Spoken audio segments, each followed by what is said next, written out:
Good morning, everybody, and welcome to Math with Mr. W. And look at our question we have today. How far is a light year? That's right, a light year. A light year is a distance. It's how far light travels in a year. Now, first of all, that light's got to be really, really bright. If you turn on your flashlight, it's not going to travel for a year. And it's going to fall apart in about 40 feet. Even if it's a pretty bright bulb. But you need something that's going to travel for a long, long way.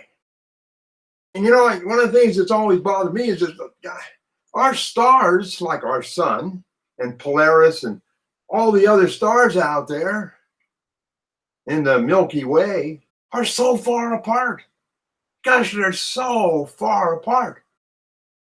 And I know that if you travel at the speed of light, 186,000 miles per second. If you were able to go that fast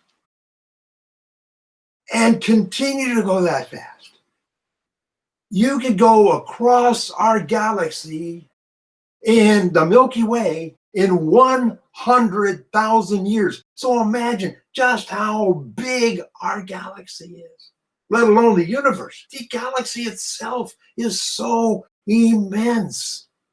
It's so immense. So how far does light travel in a year?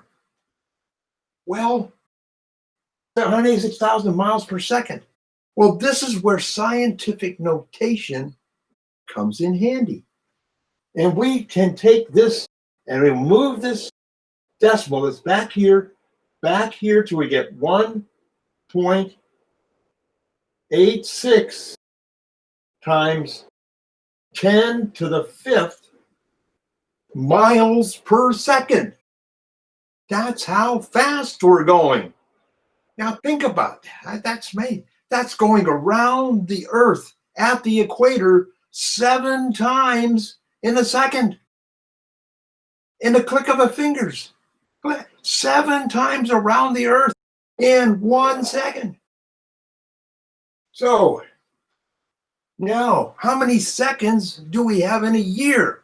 Well, we have to just start from scratch. We have 60 seconds in a minute, 60 minutes in an hour, 24 hours in a day, 365 days in a year.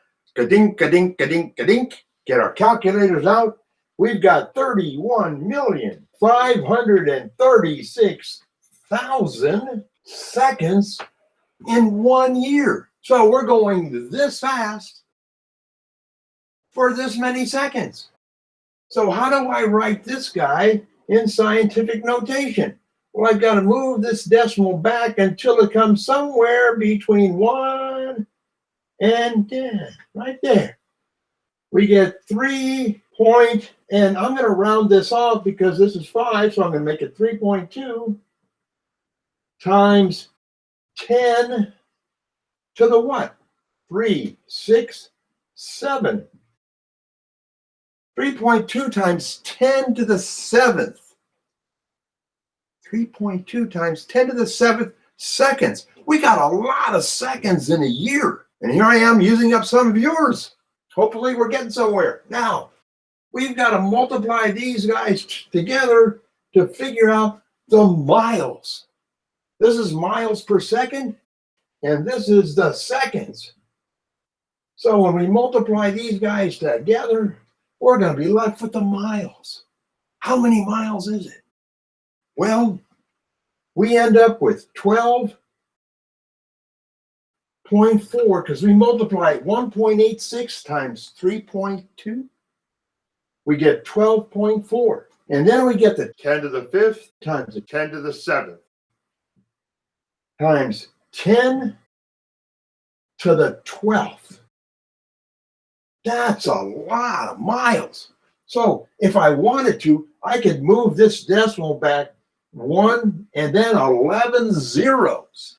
That'd be a lot of zeros. And that's a lot of miles. That's how far light travels in just 1 year. And remember, I told you, in order for us to get across our galaxy, I'm going at this speed for how far? 100,000 years just to get across the galaxy. What an amazing size. It boggles the mind. So why can't we just think of something a little bit smaller? Because we have a sun, and we know it's 93 million miles away from us. So we know that it's the speed is still going to be 1.86 times 10 to the fifth, which is the speed of light coming off of our sun heading toward Earth. But this time, I have a distance of 93 million miles. Now that I know the distance, so I'm not going to multiply this time because I know the distance and I know the speed. So the distance divided by the speed is going to tell me the time it takes to get to me. So I take and I put 9.3 times 10 to the what? Well, 93 million, I have to move my decimal over 7 places to get to 9.3. So this is 93 million written as a scientific notation. Now I just have to divide the 1.86 into the 9.3 and the 10.5 into the 10.7. And when that is done, what do I come up with? I get 5 times 10 squared, which equals 500 seconds. So if a particle of light just left the sun and it's heading toward me, I'm not going to see it. For how long? I'm not going to see it for 500 seconds. I'm not going to see it. It already left the sun, but I'm not going to see it for 500 seconds. I'm not going to be aware of it for 500 seconds. So this guy here, how far is a light year? If something's a light year away, wow, it's going to be a long, long time before I'm aware of the particle of light that starts out from that place. And the closest star, 9 light years away. Wow. So it takes a lot of time for that particle of light to get to me. And where was I 9 years ago when it started? Well, I know I'm 73 now. I was 64 then. I'm still living in the same house, but I was doing what? I can look back and see what I was doing when that particle started because I'm looking into the past. I'm actually looking backwards into the past. Now it's easier here. I'm looking 500 seconds into the past. So a particle of light that hits my eyes from the sun is 500 seconds in the past, which works out to be 8 minutes and 20 seconds, or 8 1/3 minutes. So if a particle of light leaves the sun, I'm not going to be aware of it for 8 minutes and 20 seconds. So I'm looking, and I look at the sun, I'm actually looking at the past. The light that hits me what I see is actually the past. When I see the sun going down, and I see the sun has already gone down, or partial, almost gone down, maybe it's already gone. It's already gone. Because it's 8 minutes beyond that. I'm aware of something that was 8 minutes ago. 8 minutes ago. That is cool, isn't it? It's think about that. You're looking at something that's in the past. We're time traveling, aren't we?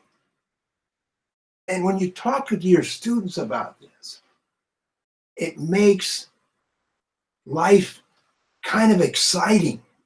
It gives them a different perspective.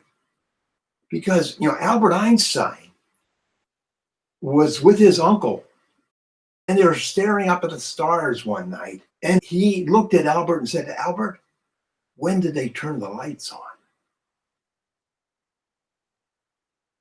What? Yes, Albert. When do you suppose they turned the lights on?